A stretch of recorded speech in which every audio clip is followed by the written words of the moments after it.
Good morning, it's Karen, and we're at a different angle today because we're going to be doing something that I'm very excited for. This is my bullet journal.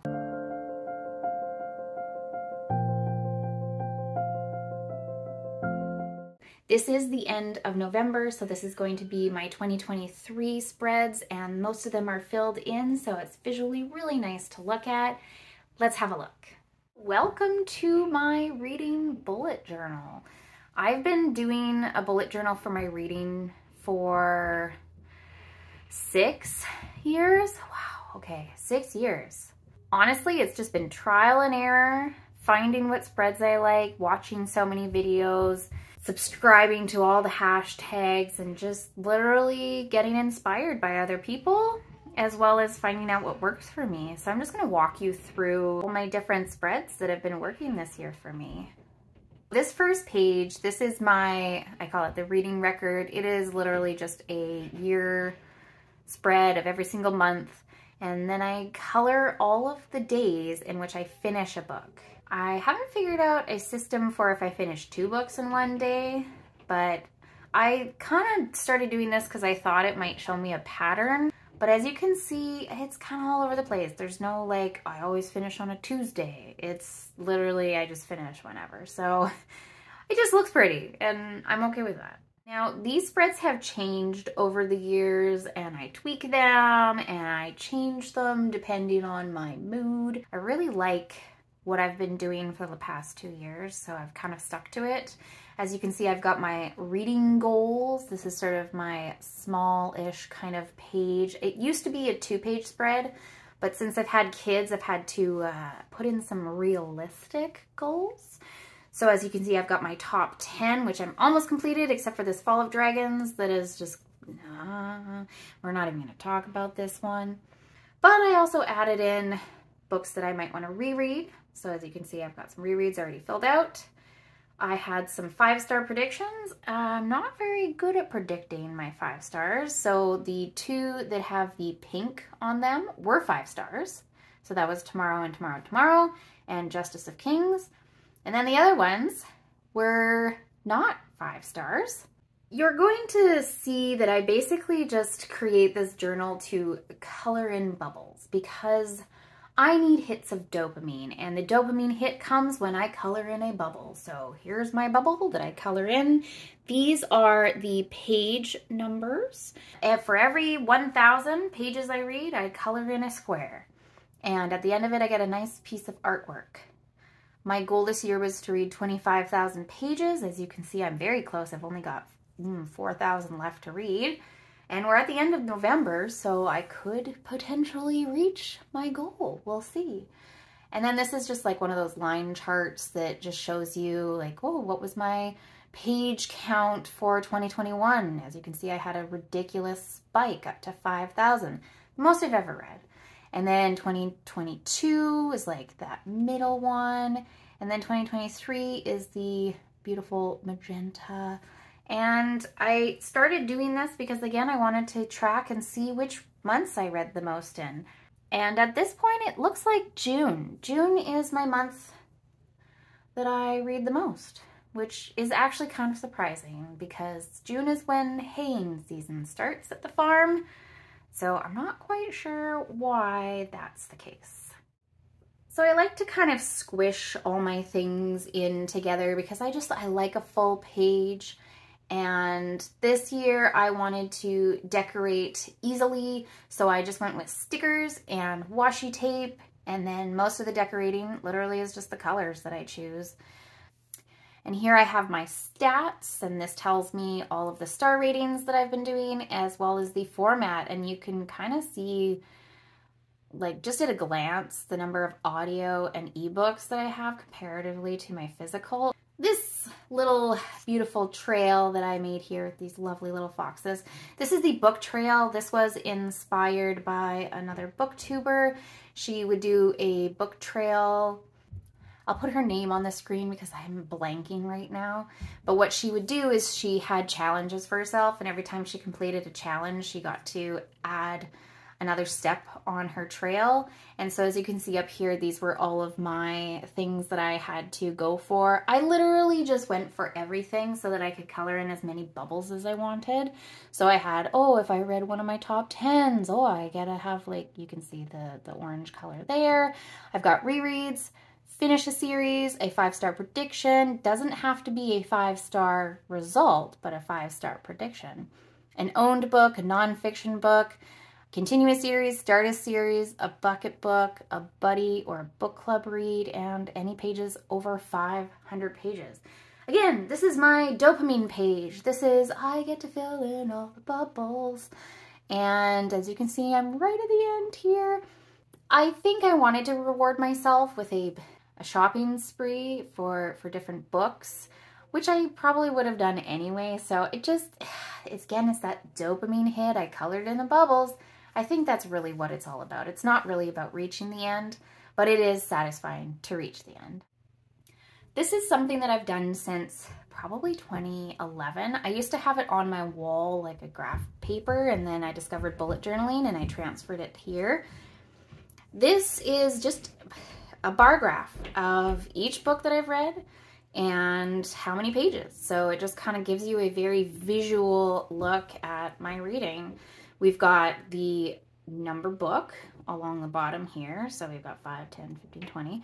And then along the top here, these are the page numbers. And then you'll notice each book is a different color. Those are all genre based. So the yellows are mystery, the light blue is historical, pink is romance, light green is nonfiction, dark green is sci-fi, purple is fantasy. It's my favorite color and my favorite genre, so I put them together. Well, let's see. On this page, oh, here's one. He continued, as you can see, I'm at 69 books read. And this orange one here was a paranormal. That was the Hollow Boy. I don't read a lot of paranormals, so that's why you only get the one orange. This spread right here, this whole page, I'm not sure if I like it anymore. I want to do something similar to it, but I need to rethink it. So up at the top here, I have, these are books that I've put on my to read at some point list. These are not the top ones I want to read, but they're like, again, second tier reads. If you watch my jars, these would probably appear in my Prince Charming jar, not my Dragon jar. And then I had 5-star predictions. Again, the ones with the pink coloring were 5 stars, and the ones with gray coloring were not 5 stars. So again, it gives me a very visual what I had hopes for and then what ended up happening. Then I had my anticipated reads. These were the reads that were coming out in 2023, and some of them weren't coming out, like they got pushed, like the Morgan Crow and the Heavenly Tyrant. All of the ones with gray were ones that I DNF'd, and all of the ones with pink were ones that I did read. So there you go, my year of hopefuls at a glance. I've got the buzzword challenge. I completed this a couple months ago. I don't follow the month to months. I literally just go, oh, I read a book with death in the cover. Okay, I'll count that one for the January one.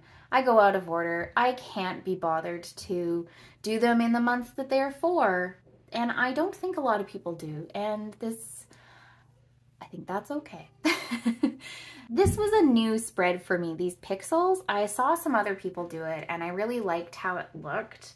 I'm not completely sold on how it looks visually with the coloring, but I do like, again, the color of the bubble, dopamine hit.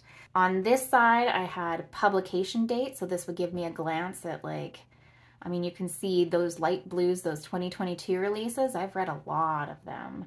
And I've read actually quite a number of 2023 books, these purples here.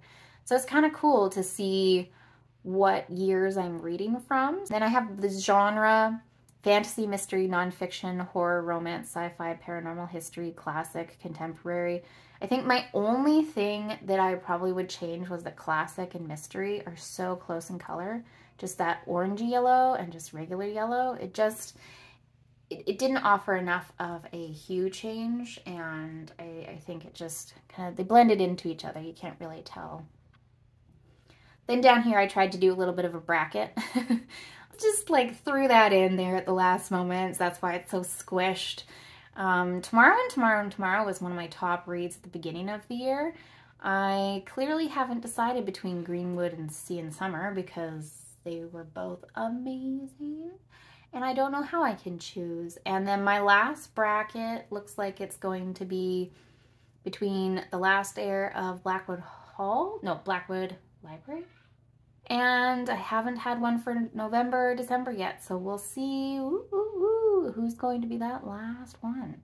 Here's a quick glance at my Aurelian Challenge, my spring equinox and my autumn equinox. I really like how these pages turned out. I'm not going to go too detailed into this. All you should know is that I'm year 2 in Mathematician, and I'm really enjoying all of the challenges, and I've been doing pretty well. So there you go. This is a new kind of spread for me, including the series. So what I've been doing is as I'm in the middle of series, so all of these ones, I've been slowly filling up the bubbles of each book. So Thursday Murder Club, we're currently at 4 books, and he's taking a break, and he's not going to write a 5th one for a while, so I don't have a 5th one. I don't know if there's going to be one. So that looks like I've finished that whole series. And then Dangerous Visions, actually, I'm going to mention in a little bit. It is an anthology, and there are 33 stories, and I just fill in the bubbles of the ones that I've read. And again, this is the Dopamine Color in a Bubble. And my last page is just sort of like a quick summary of the year. I had an overflow of my bar chart. I'm not actually sure if I'm going to get up to 75, but who knows? This is me being hopeful. I don't think I'll get up to 80, that's for sure. And then I've done like a 2023 summary, and I don't know what any of these are yet. So I've got my pages read, ratings, most read genres, my top 3 books, my biggest surprise, my new favorite author, my best sequel, favorite reread, and the biggest disappointment. I will dig into this one a little bit later for my year-end wrap-up, and that's my reading journal.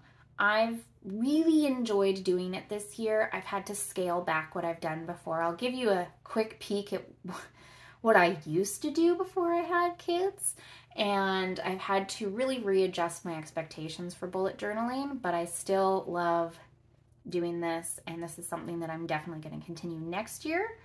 Once I have my spreads all done and figured out for next year, I would love to share them with you.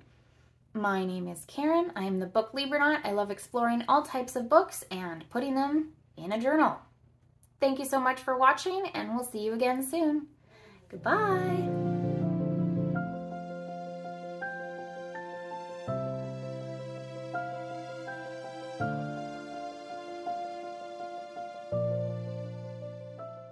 See, here's an example of what I used to do. Like, I drew all of this. Like, this is just wild. Like, I don't have any time for that anymore.